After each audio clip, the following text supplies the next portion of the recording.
I was raised in a church like from birth. Before my mother passed, I was actively involved in church. I was singing the choir, I was an usher, I was teaching this little kids Sunday school and all that. It's just, I felt, when my mom passed, I just fell into like a tunnel of darkness where I just didn't, all my ambition, all my hopes, everything was just, I just felt like it was gone.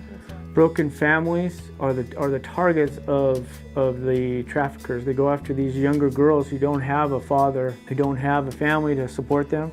They will pull them in and they will trick them and entice them into a life that, you know, they think is what they always wanted, and soon they're trapped in a life of slavery. We've done in excess of 700 investigations regarding human trafficking. Out of those 700 investigations, 100 victims of human trafficking in the Fresno area have been identified. At Children's Hospital, we have just started experiencing seeing these patients. One of the common threads that I've noticed is that some of the children that are getting pulled into this life are not your labeled at-risk kids.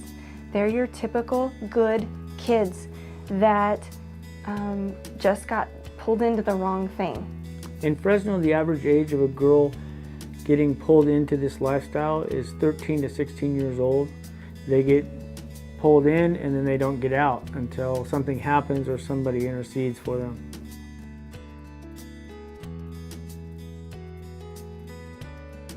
And I was brought here when I was 12 from Belize, and I was told I was being adopted, but never was. I basically became a mom at 12, and not just a mom, also a maid. I was never able to quite experience life as a normal child.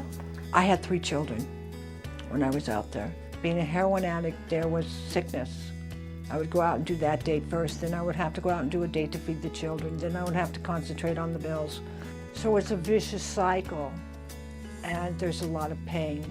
So when I called the chat line, I was just this guy. It was like he was waiting for me or something. I was like, I just want to get picked up. Can you pick me up? And he was like, yeah, right now. And he came. I was gone for about 2.5 years.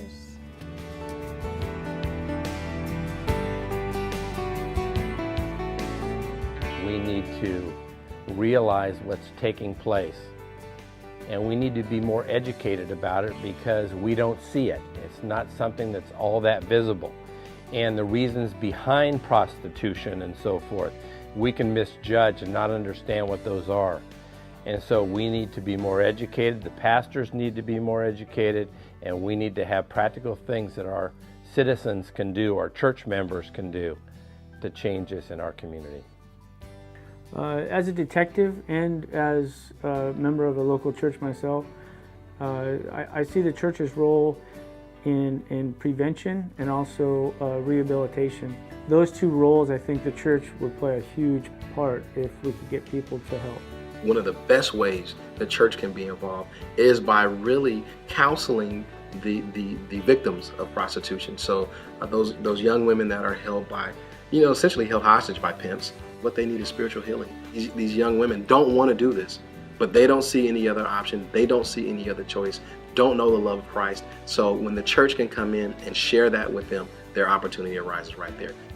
We still have things that we have to work out while we're rescued, and we still also have to figure out how to be on our own at the same time. You can't help a child unless you understand where they come from. Reaching out and being a mentor, being a stable outreach. Open the doors to the churches, let them have a place to go, make it safe for teens. Talk to your kids. Keep open, because they need you. They all need you. Every pastor, Baptist, Methodist, Presbyterian, Catholic, we need to step up to the plate, educate our people. And number 1, as pastors, we need to come together So our people will come together and say, this is not a black issue, a white issue, a poor issue, a rich issue. It is an issue of souls that are being damaged for life. I think what we can all do is come together and stop the division, talking about it's not my problem, it's their problem. It's all of our problem, because those people will come into our church one day, and if we don't know how to minister to them, they'll leave our church saying, Jesus has nothing for me. But really what he has for them is life. And we need to offer that life to them, and it only comes through Jesus Christ. On behalf of Made for Them, the Center for Community Transformation, and the Central Valley Justice Coalition, we invite you to partner with us to take back our community. Get involved with us through prayer, education, training, mentoring. Use your gifts and your talents to serve these survivors. Help us build safe houses in our community. Together, we can make a difference, and we look forward to joining forces with you. Thank you.